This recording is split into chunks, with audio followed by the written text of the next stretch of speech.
വൈശാഖ മഹോത്സവത്തിന്റെ നിറവിലാണ് ദക്ഷിണ കാശി എന്നറിയപ്പെടുന്ന കൊട്ടിയൂർ. പ്രകൃതിയും മനുഷ്യനും സമന്വയിക്കുന്നതാണ് കൊട്ടിയൂരിലെ ഉത്സവ കാഴ്ചകൾ.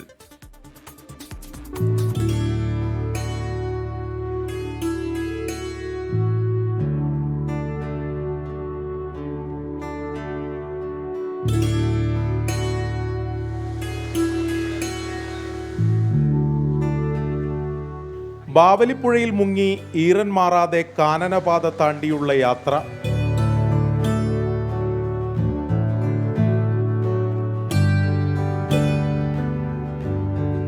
കാറ്റും മഴയും വകവെക്കാതെ തിരുവഞ്ചിറ വലം വെച്ച് വിശ്വാസികൾ. പ്രകൃതിയും മനുഷ്യനും വിശ്വാസവും ഒരുമിക്കുന്ന അപൂർവ കാഴ്ച.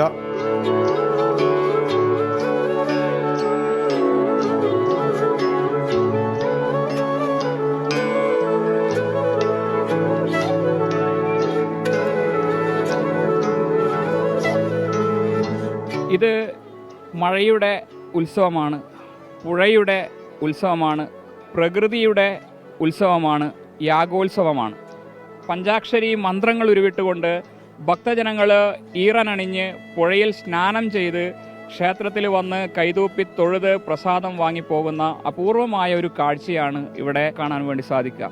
കല്ലുകൊണ്ട് നിർമ്മിച്ച മന്ദിരങ്ങൾ മാത്രമല്ല ക്ഷേത്രങ്ങൾ, പ്രകൃതി കൂടിയാണ് ക്ഷേത്രം എന്നുകൂടി നമുക്ക് ഓർമ്മപ്പെടുത്തുന്ന ഒരു കാനന ക്ഷേത്രം കൂടിയാണ് ഈ കൊട്ടിയൂർ ശ്രീ മഹാദേവ ക്ഷേത്രം. ഉത്സവകാലത്തു മാത്രമൊരുക്കുന്ന അക്കരെ കൊട്ടിയൂരിലെ ഓലമേഞ്ഞ പർണശാലകളും ഓടപ്പൂവുകളും പ്രകൃതിയോടിണങ്ങിയ മറ്റു കാഴ്ചകളാണ്.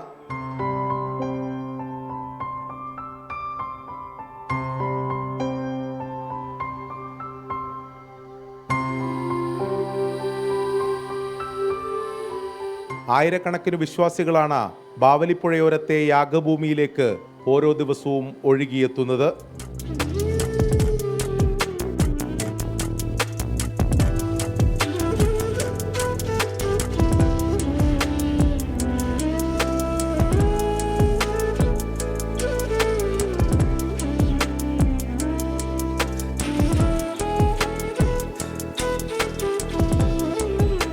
റിനിൽ കാപ്പുമലിനൊപ്പം അരുൺ പൂപ്പറമ്പ, 24 കണ്ണൂർ.